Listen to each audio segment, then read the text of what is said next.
जय हिंद दोस्तों, super concept classes पर आपका स्वागत है। आज के वीडियो 12th क्लास के स्टूडेंट के लिए दोस्तों आज पढ़ेंगे चैप्टर नंबर 8। और इससे पहले आप लोग का चैप्टर नंबर 7 तक जितने भी ऑब्जेक्टिव सब्जेक्टिव क्वेश्चन था सारे कवर हो गया है। आप लोग उस वीडियो को देख लीजिए। और कोई कोई स्टूडेंट ने कमेंट किया था कि सर गारो का नागपुरी का भी पढ़ाइए जो कि परीक्षा में आएगा। तो आप लोग बिल्कुल भी टेंशन नहीं लीजिए, केवल ये चैनल को सब्सक्राइब कर लीजिए। जो 11 क्लास के स्टूडेंट हैं उनके लिए मैं 2 से 3 सेट, ठीक है, 2 से 3 सेट बनाऊंगा नागपुरी का, और वही आप लोग के परीक्षा में आएगा। आप लोग को बिल्कुल भी टेंशन लेना नहीं है, ठीक है।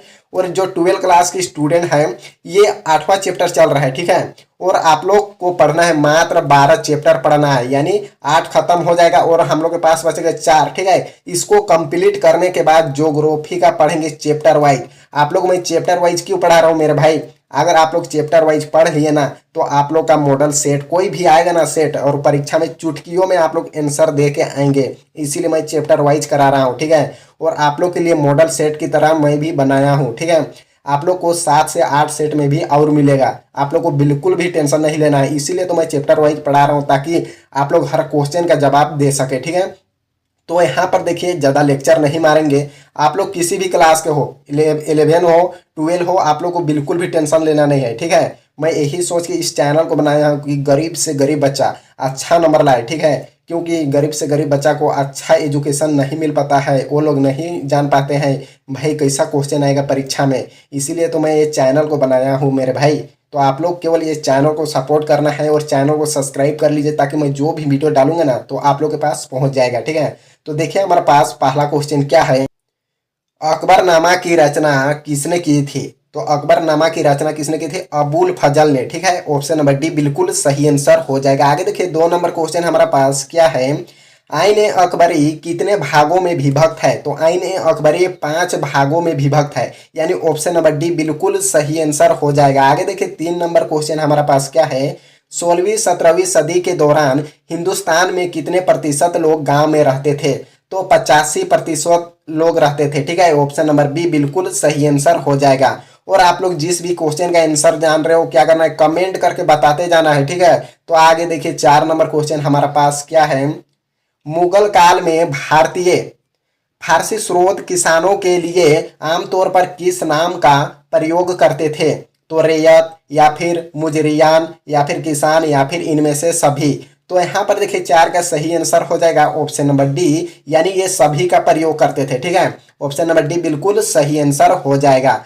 आगे देखिए 5 नंबर क्वेश्चन हमारे पास क्या है, रबी फसल किस ऋतु में होती है। तो रबी फसल होती है वसंत ऋतु में, यानी ऑप्शन नंबर ए बिल्कुल सही आंसर हो जाएगा।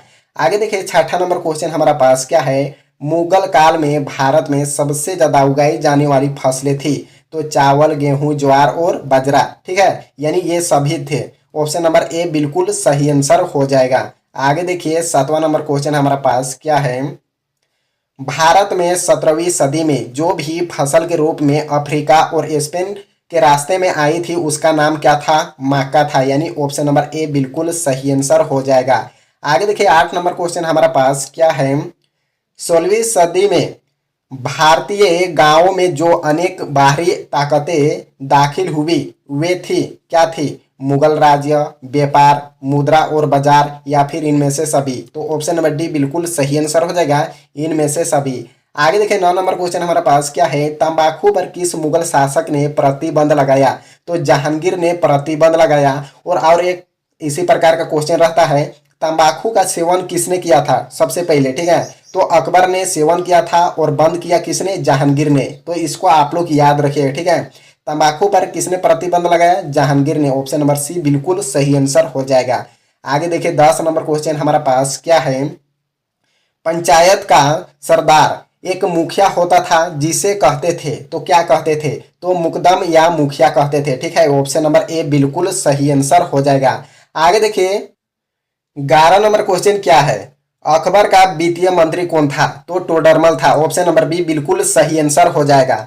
आगे देखिए 12 नंबर क्वेश्चन हमारा पास क्या है, आइन ए अकबरी अकबरनामा के किस खंड से संबंधित है। तो 13वें खंड से, यानी ऑप्शन नंबर सी बिल्कुल सही आंसर हो जाएगा। आगे देखिए 13 नंबर क्वेश्चन हमारा पास क्या है, मुगल कालीन ऐतिहासिक स्रोतों में शामिल थी तो क्या थी? ऐतिहासिक ग्रंथ, सरकारी तथा गैर सरकारी दस्तावेज, उस कलाकांश में बनी इमारतें एवं स्मारक, या फिर इनमें से सभी। यानी ऑप्शन नंबर डी बिल्कुल सही आंसर हो जाएगा, इनमें से सभी। आगे देखिए 14 नंबर क्वेश्चन हमारा पास क्या है।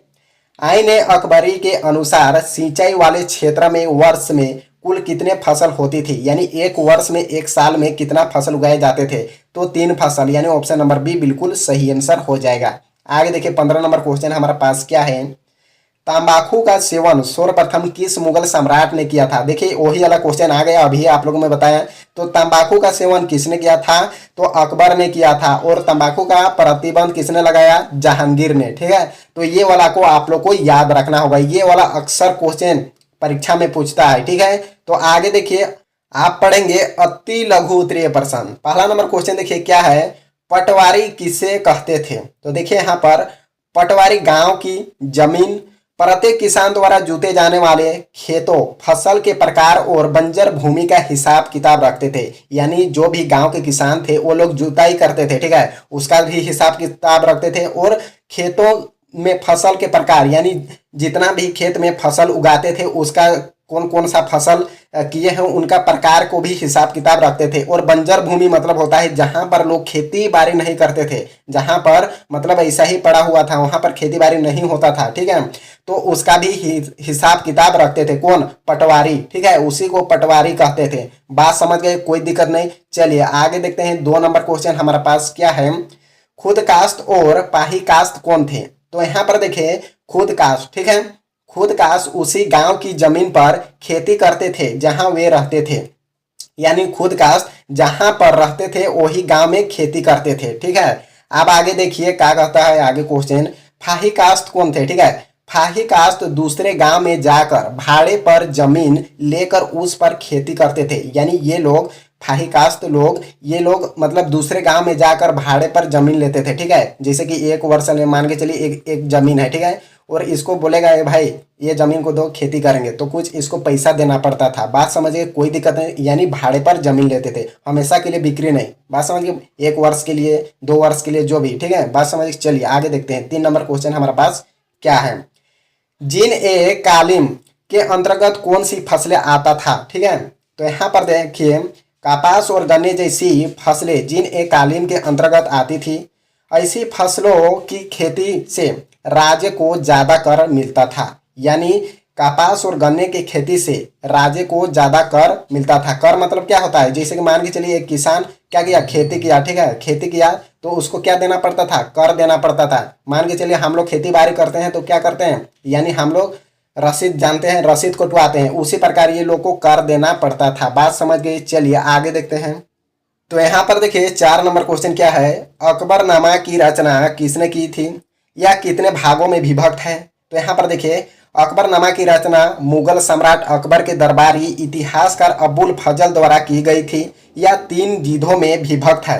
तो यहाँ पर क्वेश्चन को समझना है, ठीक है, क्वेश्चन क्या मांग रहा है उसका जवाब देना है। इतना लंबा लिखने का कोई जरूरत नहीं है। तो यहाँ पर देखिए क्या कहता है क्वेश्चन। अकबरनामा की रचना किसने की थी? तो यहाँ तक आप लोग को लिखना है अकबरनामा की रचना अबुल फजल ने की थी। बात समझ गए। ये कितने भागों में विभक्त है? तो ये 3 भागों में विभक्त है। ये दरबारी फरबारी को नहीं लिखेगा तो भी चलेगा। बात समझ। चलिए आगे देखते हैं 5 नंबर क्वेश्चन हमारे पास क्या है। 17वीं सदी में कौन कौन सी फसलें, फल एवं सब्जियां विदेशों से भारत आई? तो यहाँ पर देखिए मक्का, मटर, आलू, मिर्चा, अनानास और पपीता जैसी फसलें, फल एवं सब्जियां विदेशों से भारत आई। बात समझ गई। ये सभी आए थे विदेशों से, कहाँ? भारत आए थे। चलिए आगे देखते हैं 6ठा नंबर क्वेश्चन हमारे पास क्या है। आईन अकबरी कितने भागों में विभक्त है? तो आईन अकबरी 5 भागों में विभक्त है। इसके पहले 3 भागों में प्रशांत का विस्तृत विवरण है। चौथे व 5वें भाग में भारत के धार्मिक एवं ऐतिहासिक परंपराओं का उल्लेख है। तो यहाँ पर देखिए क्वेश्चन को समझना है, ठीक है, यहाँ पर मीठा खोज रहा है या फिर खट्टा खोज रहा है, ठीक है। यहाँ पर देखिए क्वेश्चन को समझना है, इतना लंबा लिखने का कोई जरूरत नहीं है। देखिए यहाँ पर क्या कहता है क्वेश्चन। आईन अकबरी कितने भागों में विभक्त है? ठीक है, तो आईन अकबरी 5 भागों में विभक्त है। इतना दूर अगर लिख देना आप लोग तो आप लोग का नंबर मिल जाएगा। कोई लंबा चौड़ा लिखने का कोई जरूरत नहीं है, ठीक है। बात समझे, कोई दिक्कत नहीं। चलिए आगे देखते हैं 7 नंबर क्वेश्चन हमारा पास क्या है।